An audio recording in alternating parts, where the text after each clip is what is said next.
Magandang umaga, kumusta po?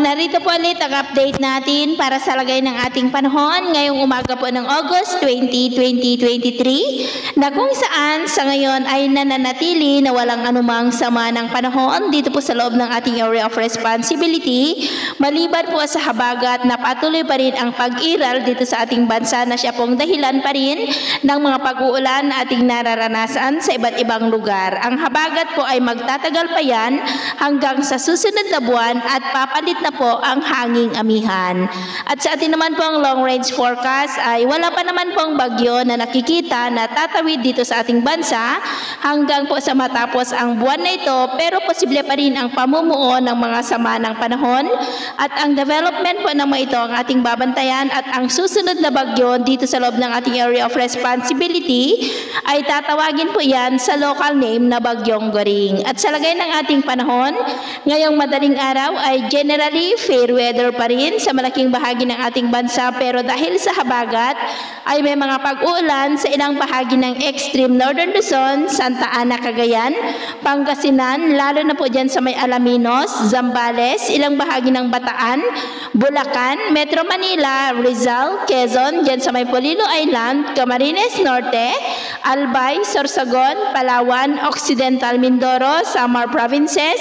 Antique, President Rojas, Capiz, Sulu Archipelago, Zamboanga Peninsula, Lanao Provinces, Misamis Oriental, Davao Region at Sarangani. At mamaya ay sisikat pa rin ang araw sa malaking bahagi ng ating bansa maliban lamang sa mga tsansa pa rin ng maulap na kalangitan na may mga pulupulong pag-ulan dyan sa may Polillo Island, Bataan, Rizal, southern part ng Quezon, ilang bahagi ng Bicol Region, Palawan, Capiz, Leyte, Samar Provinces, ilang bahagi ng Zamboanga Peninsula at southern part ng Mindanao. At mamayang hapon po ay mas maraming lugar na sa ating bansa ang makakaranas ng maulap na kalangitan na may mga pulupulong pag-ulan mula po dito sa may Northern Luzon, Central Luzon, Southern Luzon, Visayas at Mindanao. Kaya kung lalabas tayo sa ating mga tahanan,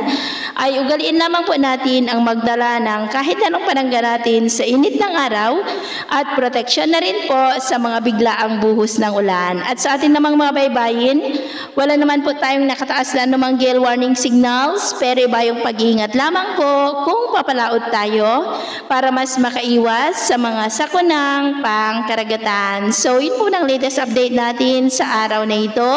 At ako po muli si James na nagsasabing sa kahit ano pagsubok po na darating sa ating buhay,